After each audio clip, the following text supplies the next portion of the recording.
During the day, taking a scenic stroll through the woods is enjoyable. But there's a change when the sun slinks below the horizon. It's not noticeable at first.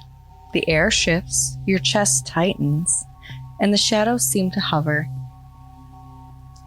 Yes, there's certainly something sinister about walking in the woods after dark, and you'll learn all about it on this episode of Hauntings, Homicide, and Hearsay.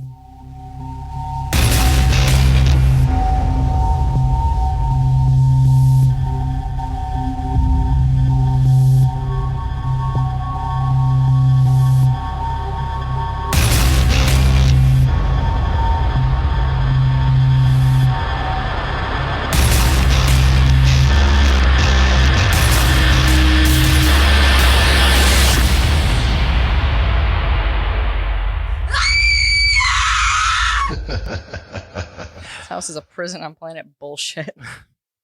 Welcome to this week's episode of Hauntings, Homicide, and Hearsay. I'm your host, Steve. Not this week, you're not. No.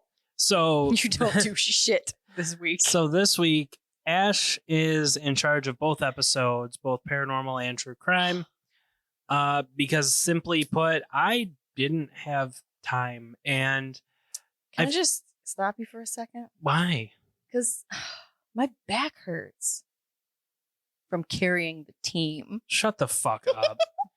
So, no, I've just been really busy this week and didn't have time to really put anything together, and then throwing an apology out to everyone for no episodes this week. Last week was really interesting in our household. Yeah, it was. Yeah, we all caught a stomach bug. So yes, pestilence. Thank you. You're welcome. So if you don't know, we record these on Friday night for them to air the following week. So Monday and Friday. So last week was a shit show. Welcome to the shit show. You got fun and games. I caught a stomach bug, which I then brought home. Pestilence. And when I thought I was feeling better, then our son got it and ended up spewing everywhere, multiple times. Everywhere. And then I was still not feeling great. And then all of a sudden our daughter got it. And Ashley's like, oh my God, I escaped it. And then I didn't. Then she didn't. So that was literally all week last week. So we've just had a grand old time in this house. But the stomach bug is done. It's over. We've had it for the year. And now we get to go through the winter, hopefully relatively healthy. I think we'll be okay. I'm 53% sure. We'll get through it. And apparently this week is the week that Ashley decided to try something different with her recording. And about an hour and 15 minutes ago took a fucking gummy. So we're going to see how this goes. I was like, are you talking about my voice clips? My music that I wanted to play? No. I didn't think I told you about what it was. My brain said that I did. And oh God. And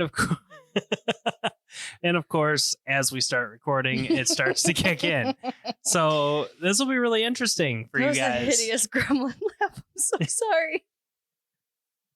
You know how much shit you're going to get for this from one specific person, right? Who? Are you being serious right now? Are you fucking serious? Yeah. Wow. I'm going to let you stew on that one. Stu Mocker? No. The But little breath hitch there's okay, so I tell you yesterday, like, hey, don't tell me anything that's going on in the Woodsboro group because I don't want any spoilers. It doesn't count that I told you that thing because you were literally showing me that thing. True. But I told you I don't want any freaking spoilers for Scream 6 or Scream 2 or Scream Roman numeral VI or whatever. I was like, what's a little shout out. Fucking Vespa all of a sudden. Yeah. But the leaked shit that I saw today, and there are a lot of rumors and different theories on what it could be. So if you happen to be a big Scream fan like me, chances are you're going to come across this, but spoiler alert, if you go to basically any Halloween store, I think they even sold them at Walmart at one point. Mostly it's at Walmart. The Ghostface zombie mask is making an appearance. An appearance. Is making an appearance. Sound it out, babe. In the next installment in the Scream saga. We didn't even call it a trilogy anymore. It's so sad. That's okay. Oh no, it's so sad. I know. I have more movies than I know what to do with. Shut up, idiot. But the zombie mask is making an appearance. We don't know to what capacity yet, but a photo from production leaked online today, and it shows Ghostface in a convenience store with zombie Ghostface mask on, holding a sawed-off shotgun, which is really Different. weird for Ghostface. So interesting to see where they go. One of the theories is that they're finally going to actually bring Stu back. I want it. And he is under that mask. I want it so bad, bro. I am 100% on the Stu is alive train. Like, dude, so is Matthew Lillard. Well, he's supposed to be. That was the original script for Scream 3. They've always made it very clear that Stu did not die under that fucking TV in the first movie. It doesn't matter. Half of everyone on the internet will tell you she died. Sorry, I'm looking at a picture of a girl on Pinterest at the same time. That he died. That he died. But I digress. So I caught that a lot faster than I really anticipated I would. So I digress on that little rant. So what are we talking about today? Anyway. Here's Wonderwall. Today. No. Actually, it starts with okay. Oh. Okay, here's a fun one. A fun what? Is this Can where you you're... just let me follow the script? Okay. Go ahead. Well, maybe not really fun for us since our property has woods. Oh, God. I didn't think about this. This is the second time you've done one on the freaking woods, and we were just out there in the pitch black, too. And I just remembered that I posted that TikTok about going out in our woods after dark. Oh, yeah. Oh, no. Did not think about that. If And that anybody happened wants, after I wrote the notes for this. if anybody wants a pretty decent video on white people horror movie dumb, go to TikTok It's gonna be May. and type in Garbage 93. That's Please don't go to my TikTok. GAR B as in boy, IT as in Tom, CH 93. Wow. Hey, Did I I'll just get plug it. doxxed? you got plugged. I got doxxed. It was against my will. No, it's pretty good. I told her to post it, so Anyway. trying to get her some more followers. But it's definitely interesting. My story, now that you went on your tangent. You're welcome. Have you ever actually heard of a Pukwudgie? That's a no. Negatory, Ghost Rider. A what? A Pukwudgie. No, I've never heard of a Pukwudgie. Oh, well, you're gonna. I like my notes on this. Steven says no because, as he says, I'm stupid. Good. So you'll enjoy this one then. I'm stupid. I've heard this story before, but I really, really like it because of its origins in the Wampanoag folklore. I've heard that word before. I should hope so. Considering where we're from, I should hope so. So Pukwudgie translated means little man of the woods that vanishes. Oh, okay. I didn't know what the name was for it, but I know what you're talking about. And the translation is by Henry Schoolcraft, an American geographer, geologist, and ethologist. An American geographer, geologist, and ethnologist. Does an ethnologist study ethnicity? He's noted for his studies in Native American cultures. Oh, okay. He was also commissioned by Congress and published a 6-volume study of Native Americans. And yes, I know. Ew, a study of a Native culture done by a white man. I physically cannot change history. I'm not affiliated with DARPA. There it is. Oh, the fuck. Nice way to tie that one in. I did good. I do my best work in the middle of the night. What do you mean? I do my best work in the middle of the night. Fucking sitting there In the against the midnight wall like a lava. goddamn gremlin. I do in the dark. Jesus.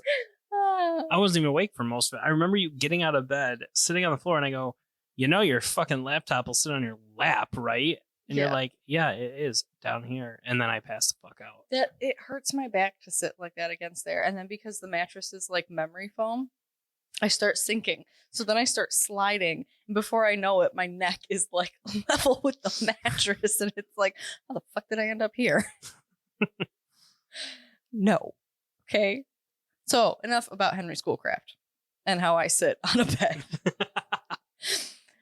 So Pukwudgies are said to be about 2 to 3 feet tall, can disappear at will, shapeshift, create fire, launch poison arrows, use magic, and I feel the most important in this list, lure people to their deaths. Okay. As far as their shape-shifting abilities go, the most notable shape, quote, that they take on is a creature that looks like a porcupine from the back, half human, half troll face on, and walks upright.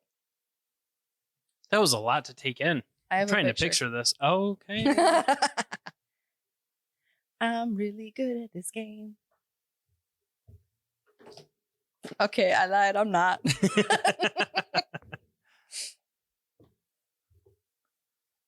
Yeah, it's about as ugly as I thought it would be. I think that's cute. Yeah, of course. Okay, there's other photos online. They don't look like this. They're definitely creepier. Oh shit, I gotta find my spot now. Anyway. All of that together sounds semi-cute, but also fucking terrifying. Here you got my spectrum and Steven's spectrum over here. Now, were you to fall victim to a Wait, where do I fall on that? Am I slightly terrifying or am I slightly cute? You're slightly terrifying. You said it was gross and scary looking, and I said it was kind of cute. Oh, okay. Dummy. Good point. If you were to fall victim to a Pukwudgie, that's bad. Bad news. No bad shit. News bears, one would say. No shit. Pukwudgie have control over their victims' souls in that they turn them into balls of light and then become Tepaiwankas. You want to try that again? No. Tepaiwankas. The native version of the will-o'-the-wisp from Scottish folklore. That I do know. There you go. Did you also watch Brave? No, actually, there was movie. in the Weird Michigan book that I read a couple years back, there was a whole story on that, but I can't remember exactly where it was, but it was somewhere in Michigan. I can't, right off the top of my head, I can't remember, but we did an episode on it. Not you and I. It was when we swapped over to Melissa, but fucking rude. I'm just kidding. Yeah. So that's all I got. Okay, cool. They did used to be friendly with humans, but there's a couple different theories / stories of why we became enemies. One is that they became jealous of the adoration and devotion the natives had to Mashup and his wife Squanet. Those are versions of gods. Versions of what? Gods. Oh, okay. Like Native American gods. Oh, okay. And began making problems for the natives. In turn, Mashup banished them to different locations all over what is obviously now the United States. And out of revenge, the Pukwudgies killed Mashup and or his sons. And or? There's two different. One version says it's just him, and then the other one said he killed his son. They killed his sons. It could be both. Could be, yeah. Okay. Yeah. Also, for those that don't know, like Steven, Mashup is a giant land deity who provided for the Wampanoag people and created Cape Cod by emptying his pipe. I just make a mess when I empty mine. Motherfuckers out here just making places. You're like, I just make a mess. Anyway, now Pukwudgies aren't exactly exclusive to the Wampanoag folklore. Of course, they do exist to an extent in all sorts of fables and all sorts of backgrounds. Trolls, imps, goblins, gnomes, dwarves are all fine examples of different cultures' universal supernatural experiences. However, you'll really find most of your modern Pukwudgie sightings in, can you take a guess? Canada. Was I close? No, but I was talking about in the United States, but Wampanoag does go up through Canada. So Michigan. Michigan, Wisconsin. Wrong. Oh. Massachusetts. Oh. Specifically in an area known as the Bridgewater Triangle, which one tip of